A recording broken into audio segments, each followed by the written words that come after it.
The train pulled into the platform like a dying animal, brakes screeching, lights flickering. I stepped into the nearly empty compartment, my boots clicking on the metal floor. 11:43 p.m. I checked my phone. Last local to Kurla. Just one more hour before home. The air inside was stale, like sweat soaked into steel. Only 5 people sat scattered across the carriage. An elderly man asleep with his mouth slightly open. A couple whispering to each other with tired eyes. A young guy in a hoodie scrolling through his phone. And a middle-aged woman in a nurse's uniform clutching her bag like it held her soul. I chose a seat by the window.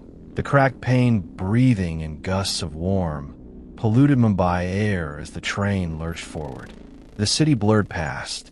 Dim station signs. Faint glows upon shops. Dogs fighting in the dark.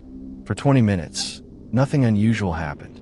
Just the familiar rhythm of steel wheels thudding against tracks. Then we stopped at a small station. Unmarked. No lights. No name.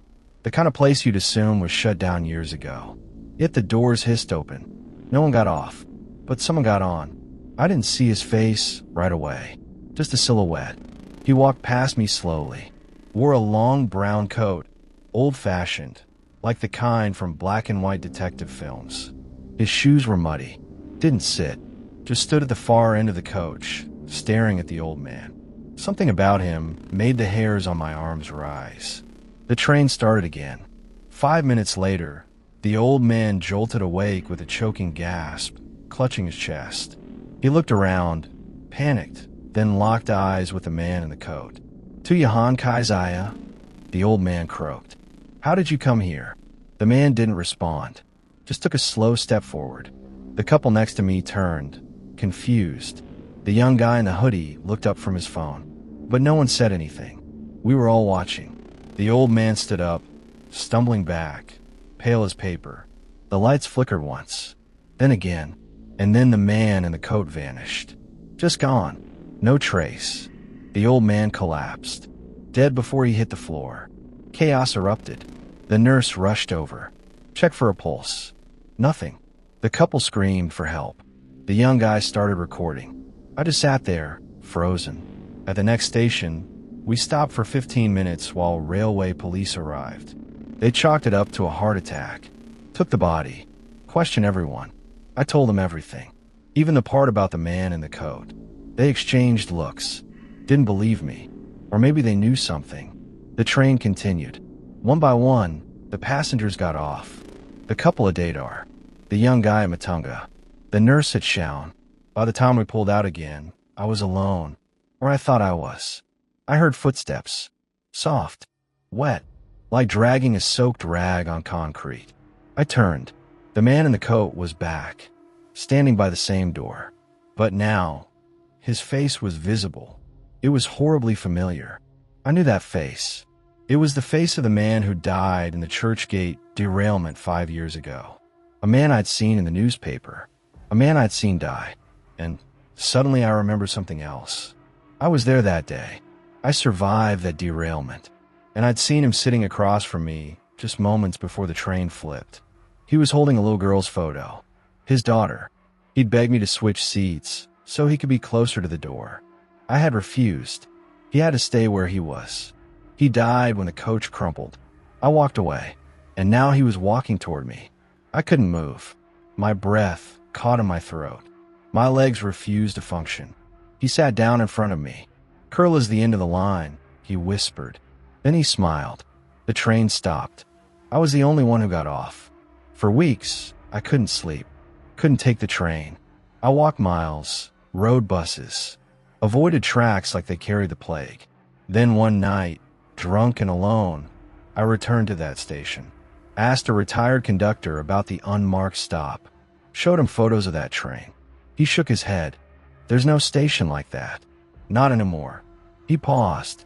"And that late-night local you mentioned, it doesn't run anymore either. Not since the derailment." I checked again. Timetables. Websites. He was right. That train had stopped 5 years ago. The night I survived. But I don't think I have the hearts for the trains again, ever. The train was nearly empty when I boarded the service from Paddington to Ealing Broadway. Rain streaked the windows, and the yellow lights above flickered with every rattle of the wheels. I was half drunk, not enough to stumble, but enough to make the carriage feel a bit too quiet. My mates had offered me a cab, but I'd insisted on the train, cheaper, and I needed a few minutes to myself. There were only 2 other people in the entire carriage, a man in a suit with his face buried in a Metro paper, and a teenage girl in a hoodie and school bag scrolling through her phone.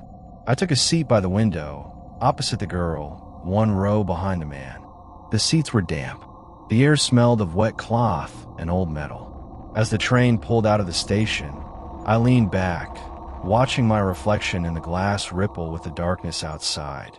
The girl's phone made soft tapping sounds. The suited man didn't move.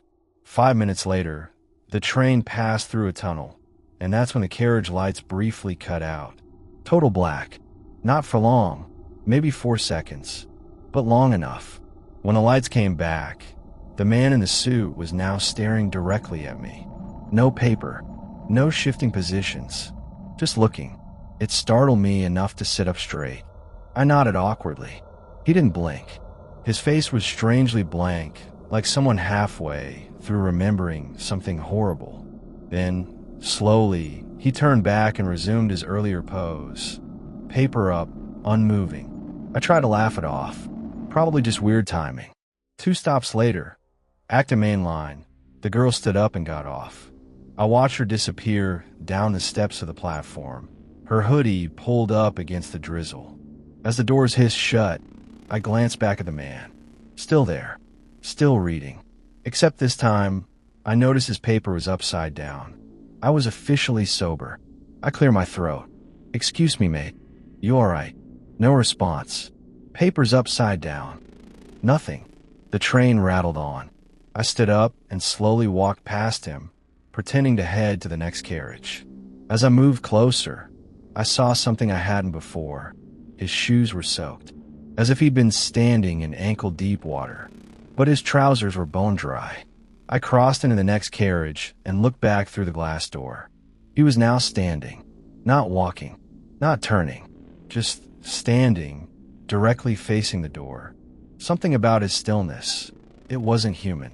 I backed away, sat in the furthest seat I could find. Heart pounding, mind racing. The next stop was West Ealing. 1 more go. When we arrived, I waited.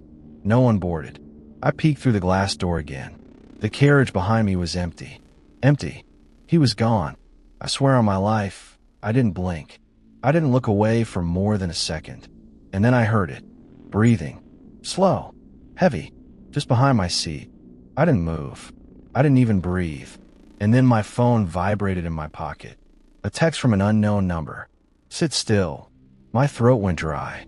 I turned around, heart hammering so hard I thought I'd faint. No one was there. But on the seat opposite mine, the Metro paper. Still damp. Still upside down. I grabbed the emergency stop cord and yanked it with everything I had. The train jolted to a halt somewhere between stations. A screech of brakes. Lights flickering again. The guard came rushing in through the next carriage. "What the hell are you doing?" he barked. There was a man. He was here. And then, he wasn't. He texted me. "Look," I showed him the message. He stared at my screen for a moment, then exhaled through his nose. "You're not the first to report him." That stopped me cold. "What?"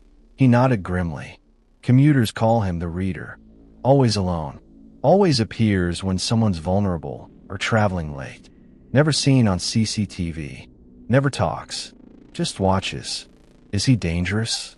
The guard hesitated. He's not real. Not in the normal sense.